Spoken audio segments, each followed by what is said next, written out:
And welcome back to Chicago Bulls Insider. Today, we're talking about the most recent trade rumors around Ayo Dosunmu and Coby White. Next, we're going to be talking about rookie standout performances with Noa Essengue and Lachlan Olbrich and how they are already showing some real promise here moving forward for the Chicago Bulls. And so before we go ahead and we jump into it, I first want to remind you to slam dunk on that subscribe button, just like Modest Buzelis slam dunks in games. And so in exchange for slamming on that subscribe button, I'm going to give you nothing but daily content around the Chicago Bulls. So make sure that you hit that like, you hit that subscribe, and you join the Chicago Bulls Insider family as we talk nothing but Chicago Bulls basketball. And so with that being said, let's go ahead and let's jump into it as we're talking about the most recent trade rumors around Ayo Dosunmu and Coby White. And so if you've not got a chance to read this came out on Clutch Points yesterday. This was written by Brett Siegel, and he's doing some intel here around the NBA. So he's talking about a lot of different teams and situations there. But the Chicago Bulls come up in this article, and this is what he had to say about the Chicago Bulls, Ayo Dosunmu and Coby White. So he says that Ayo Dosunmu and Coby White have drawn plenty of trade interest around the league. Sources said more teams have inquired about Dosunmu since before the trade than Coby White, while the Chicago Bulls could wind up holding on to both guards and address their futures at the trade deadline. There is still buzz that exists regarding one of these players being dealt this offseason. All right. And so, look, there is Brett Siegel just pretty much going ahead and giving us the latest buzz here as, he states that the Chicago Bulls could end up holding on to both of these players and make a decision here at the trade deadline, but plenty of buzz out there. And so, look, let's start with Ayo Dosunmu. And so we had been hearing this before around Ayo Dosunmu, and maybe the buzz is a little bit more for him than Coby White. And so I'm not in the camp of trading off of either player, just to make that clear. But to start with Ayo, I think that Ayo really has a chance to have a huge bounce back season. In fact, if we were voting on comeback players of the year on each team, I think that Ayo Dosunmu really, I'd be voting on him because I think that his defense could be critical for the Chicago Bulls. And I think that that really could unlock his offense this year, especially in this up-tempo pace that the Chicago Bulls really want to play with, because I think a lot of people forget that Ayo was really coming on at the end of the season before his season was cut short due to the shoulder injury. And I think that with Patrick Williams really digressing, I think, defensively and maybe a little bit as a player here, hopefully he's able to regain it this upcoming season. I think that there's an opportunity here for Ayo to really seize, maybe being the best defender on this team. Now, I know that, we still have Isaac Okoro over here as well. And so I think that he's definitely going to bring some defensive presence. But make no mistake about it, I think between those two players, that could be our best defensive stoppers on the perimeter. We'll be talking about Noa Essengue and Modest Buzelis here in a second. But, I think that that is one of the reasons why I think that he could be poised to have a bounce back season, because when you're playing good defense and you're able to call steals, play the passing lanes, and be switchable like Ayo is able to do so, it's going to lead to some offensive opportunities without having to run plays for him, because we've talked about this before. He is a one-man fast break. And so I do like the fact that Ayo is coming back to a situation where defensively he's going to be counted on. And number two, I think that year two now in this system is going to help him out, because I think that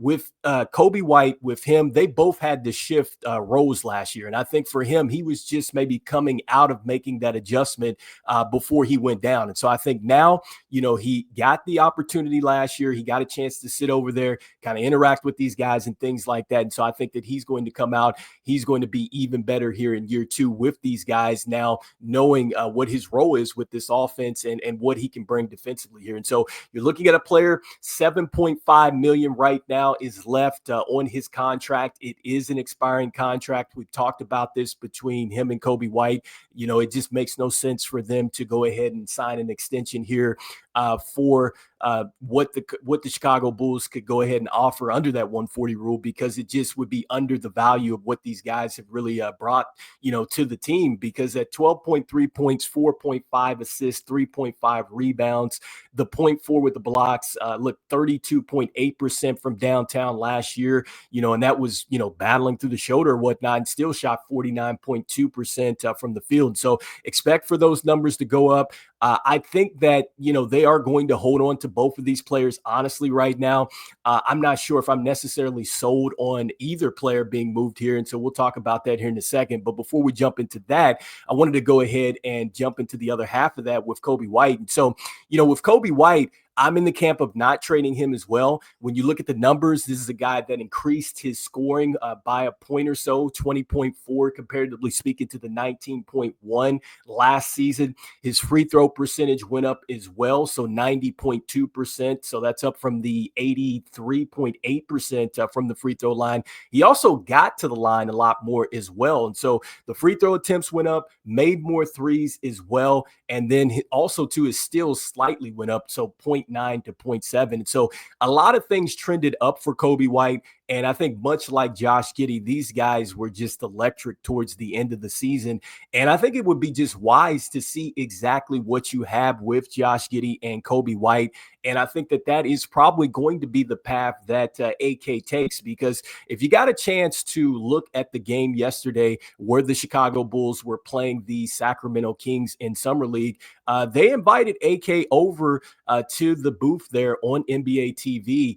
And I'm just paraphrasing it, but it sounds like that AK is wanting to invest into Josh Giddey and Coby White for the long term. And so, just going back to, what was written here in this article, in the sense that, could one or, the other kind of be moved, I don't think that it's going to be Coby White, especially when you hear AK say that he wants to lock in Coby White here for the long term with Josh Giddey.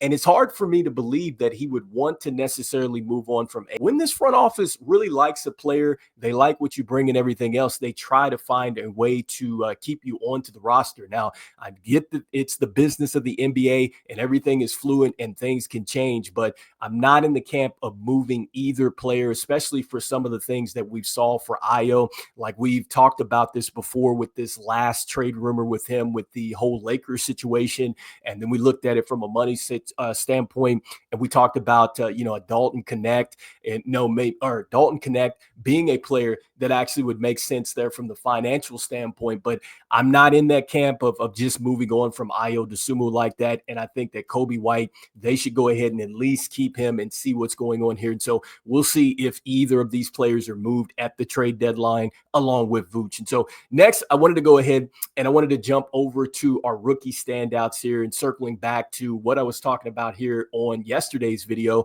and starting with Noa Essengue. Look, I think that I was super impressed once again with Noa Essengue, because once again, I just loved his response, because I wanted to see, would he be discouraged after a tough night and a physical night against the Toronto Raptors there? And so I think that he came back, he responded very well. I loved his activity on the boards and things like that. And I think that what I loved the most about his performance is you can see just, it's a player that, I think you're not necessarily going to run plays and things like that initially for him. He's a guy that is going to just figure it out in transition and slashing and things like that. But man, I think that once the game starts to slow down, he gets a bit more crafty and understanding where he can get to his spots and stuff like that on the floor. He's going to be dangerous, especially when he puts on some weight and he just understands what he's got to do to be physically ready, just for the action that he's going to face in the NBA. But again, I'm very encouraged with the 12 points, the 10 rebounds. He had a great blocked shot as well. I loved how he came over from the weak side to get that block shot. 4 of 7 from the free throw line. Even though he was 4 of 7, I love the fact that he was able to get to the free throw line.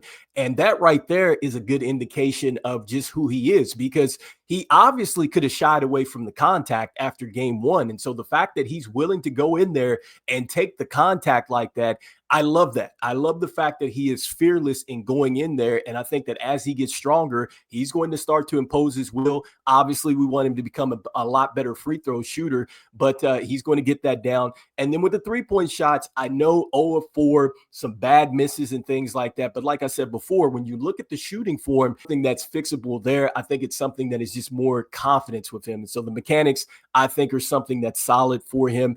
And then next, I just like the fact that, again, with the 19 minutes you saw out there, you see a guy that defensively, I think he showed a lot more flashes in game two.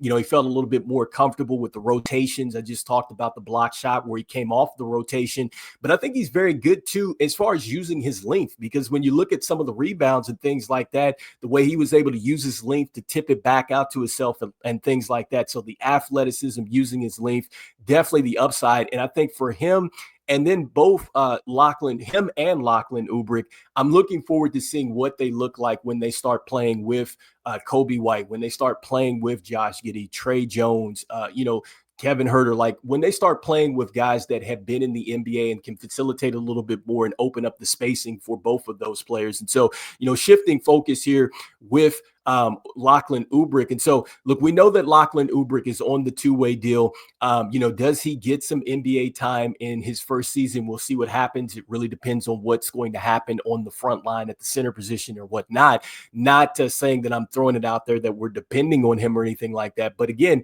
I thought that he showed some promise too in game two. I think that he showed his ability to really be fearless as well and be physical out there. He definitely does not seem like he's really intimidated that way. And I just like the fact that he continues to play his game. He definitely is, a center that can handle the basketball. I talked about how he was in the dribble handoffs and things like that. You can see also too, if you pay attention there defensively, he's shouting out, rotations and things like that. So he's very engaged there. So the 12 points, the 6 rebounds. I like the fact that he also got to the free throw line, 4 times. And so we want to see some more of that. But I love the fact too that he showed some great awareness, great hands, because as Yuki was setting him up for some terrific assists, he was right there on the spot to catch it and finish. And I like the fact that he's going towards the rim and he's not just fading out to the 3-point shots and things like that, even though he did take 2 in 28 minutes. And so I liked it. Both players, only 1 turnover in game 2. And again, I think some real promise. And so I get that it's summer league, but I think that you can work with that, because if Noa Essengue doesn't play another game in summer league, I think that you saw just a massive growth there from game 1 to game 2. I know, again, it's summer league, but I liked his approach. And I think that as you continue to stack those type of days together, when you're competing in practices, when you do get into the Windy City Bulls, if that is what they decide to do, and then when they decide to throw him out there in games, I think that you're going to see him turn the corner sooner rather than later. And then with Lachlan Olbrich, look, as long as he can stay locked in like that and stay ready for the opportunity, you never know what can happen here. So anyway, you guys, let me know in the comments what you guys are thinking here about both of our rookies, and did they show some promise here for you guys in game 2? Let me know what your thoughts are there. And then lastly, let me know what you're thinking here with the trade rumors. Once again, this was over on Clutch Points. And again, just reiterating that, there has been a lot of buzz, which we have heard about, especially more about Dosunmu than Coby White. We definitely heard that. But they could wind up holding on to both guards and address their futures at the trade deadline. I definitely think that that is something that is a possibility. But I'm not in the camp of trading either of these players. And based off what AK had to say there in his interview, it sounds like that he wants to at least have Coby White and Josh Giddey here with the Chicago Bulls long term. We'll see what that means here for Ayo Dosunmu. And so let me know what you guys are thinking, and if the Bulls should move off of either or keep both of them. All right. And so with that being said, as we always say, look, go Bulls, and I will see you guys on the next one. All right, peace.